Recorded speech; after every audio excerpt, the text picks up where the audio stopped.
Welcome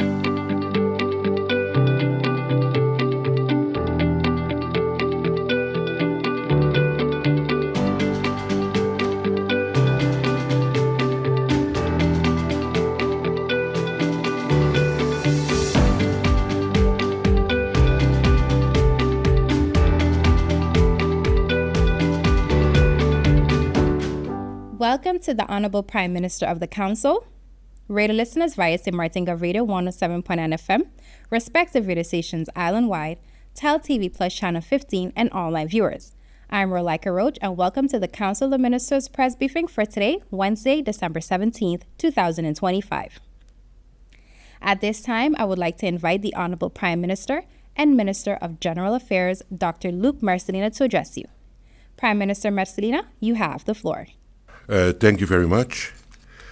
In the first place, of course, good morning to the representatives of CoM and, of course, also the people of St. Martin. With this weekly press briefing, I would like to inform you all about some updates that I have for you concerning my recent travel visit that I had to the Netherlands.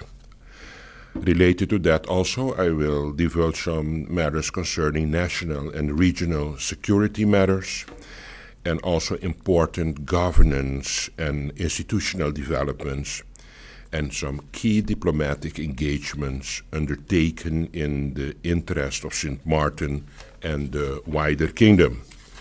First of all, let's start with the travel to the Netherlands that took place from the 6th to the 13th of December of this month.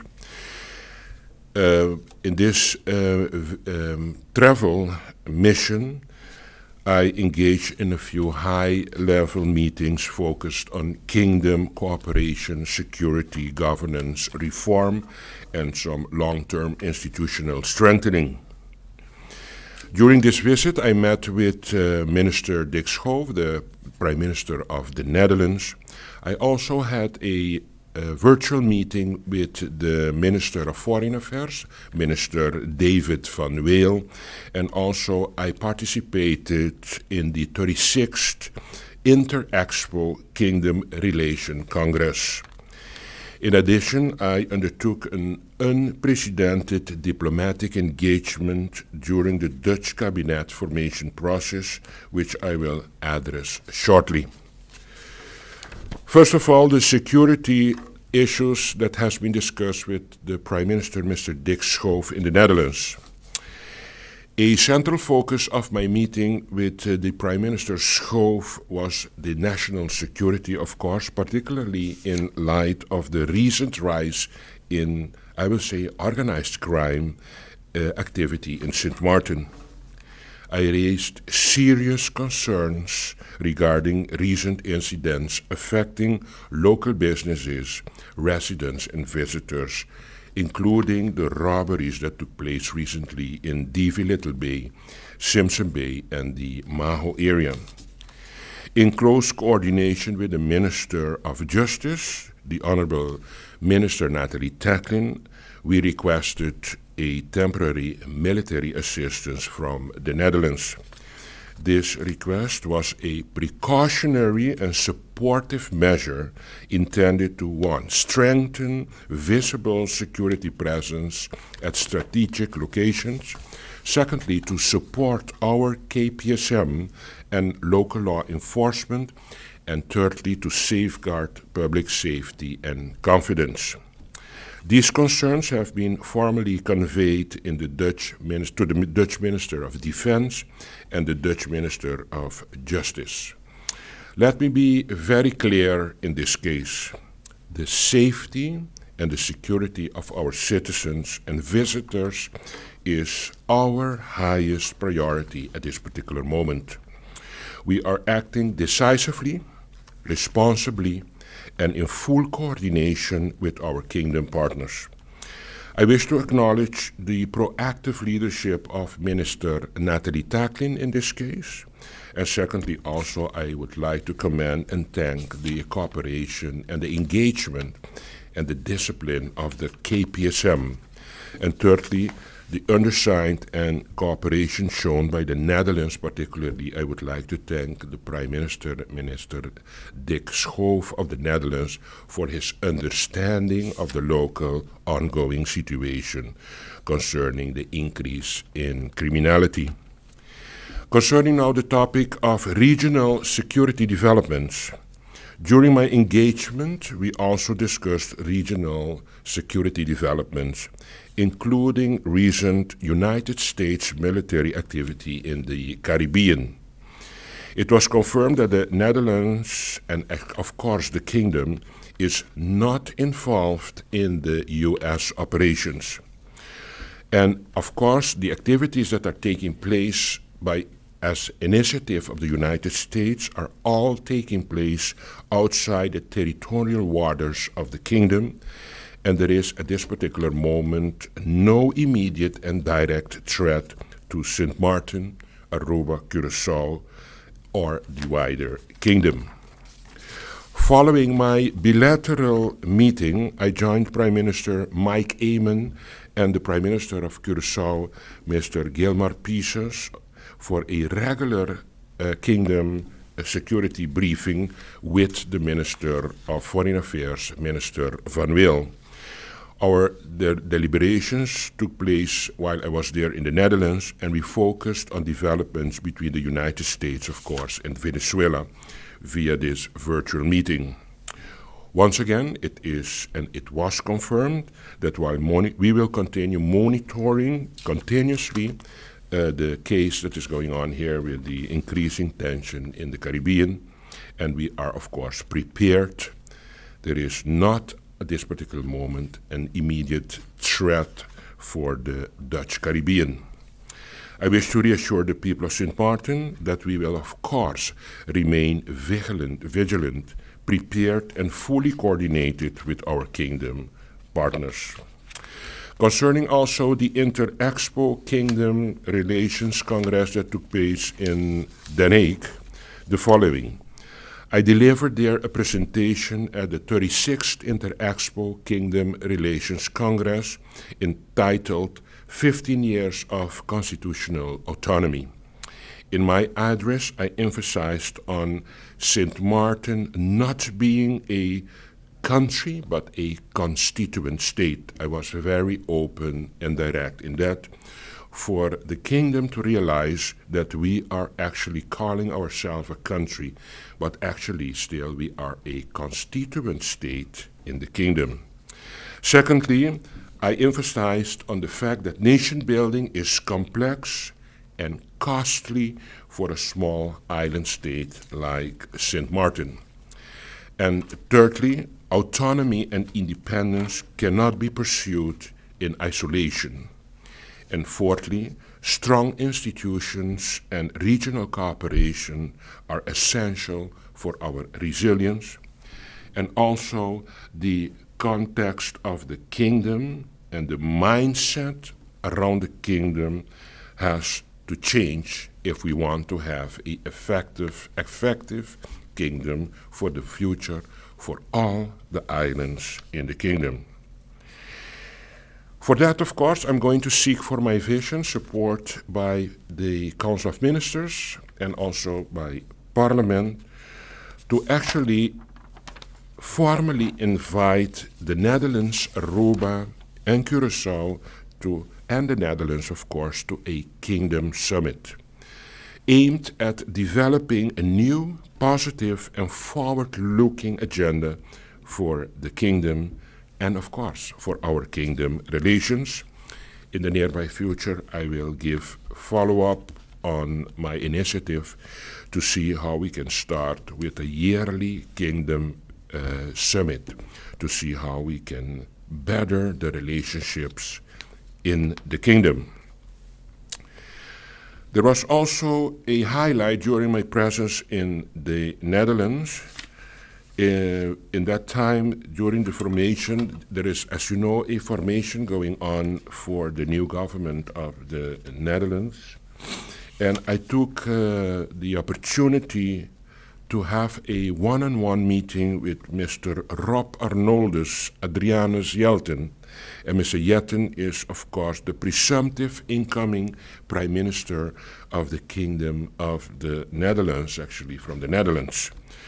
And I did that to make sure that they will really consider our concerns and priorities, especially of St. Martin, that we really are considered when they're busy with the formation of their government. For not last minute, they realize also that there is a St. Martin, Curaçao, and Aruba in the Kingdom of the Netherlands.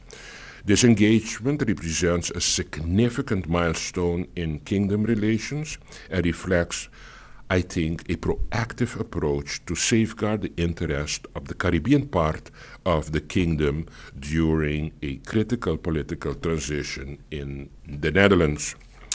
While the discussion centered, of course, on St. Martin, I deliberately created space for Curaçao and Aruba, and also for Bonaire, Saba, and Statia, recognizing that small island communities share common realities, including economic resilience, climate vulnerability, energy security, equitable access to resources, and of course the challenges that we encounter as small island development states on the field of healthcare and education. I think personally that early engagement allows us to inform policy rather than react to it, and it is essential to achieving a balanced, respectful, and effective kingdom cooperation. I was encouraged by the openness, and I was very, very impressed by the openness of Mr. Yetten, that really is considering to invite the countries in the kingdom, being Curaçao, Aruba, and St. Martin, to a meeting in which we will be able to express our concerns and our vision in the beginning, before the start of the new government in the Netherlands.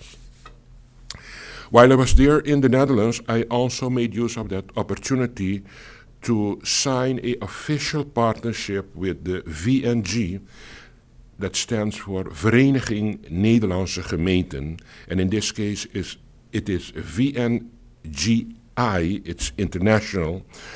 And in that case, during this same work visit, we signed the certificate of extraordinary membership with the VNG International, the international arm of the Association of the Dutch Municipalities.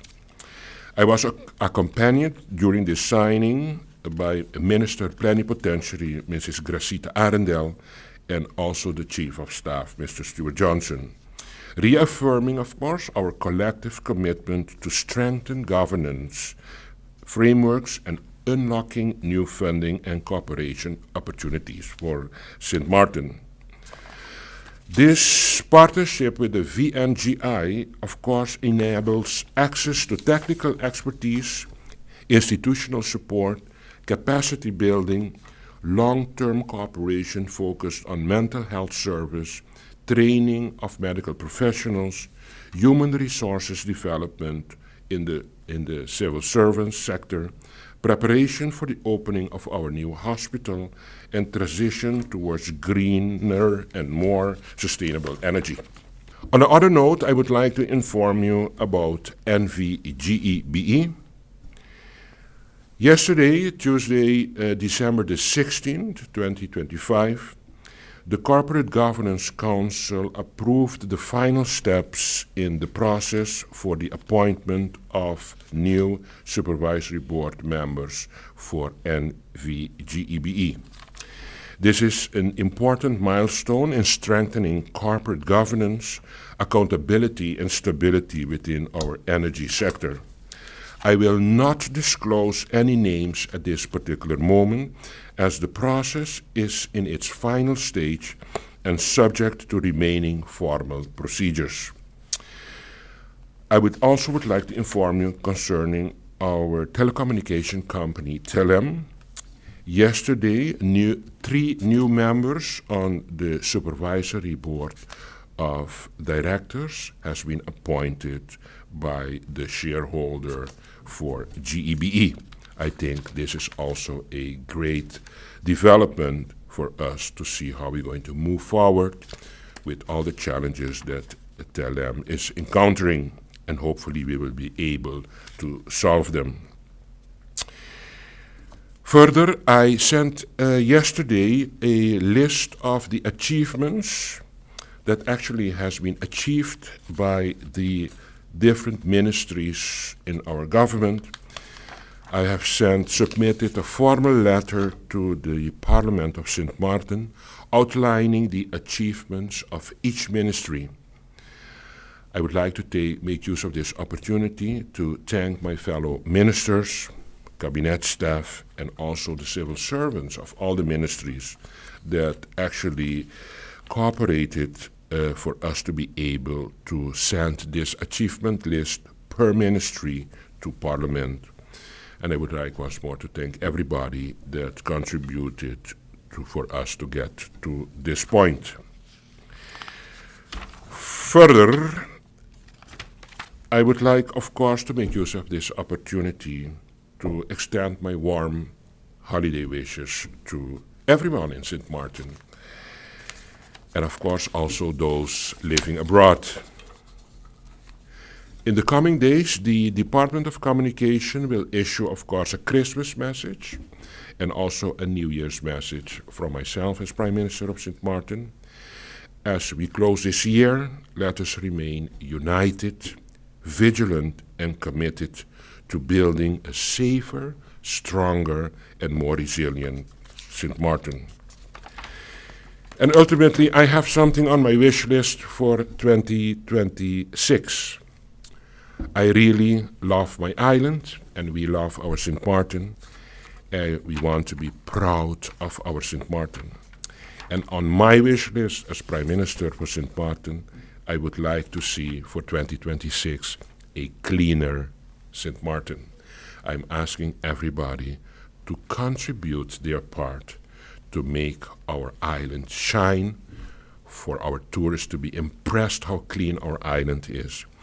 And I hope that if everybody try to do their part, contribute their part, make a little cleaning outside the garden, next to the road, do what you can, don't litter around on the island. I believe that in that way, with discipline, we will be able to have this island beautiful and clean again for 2026.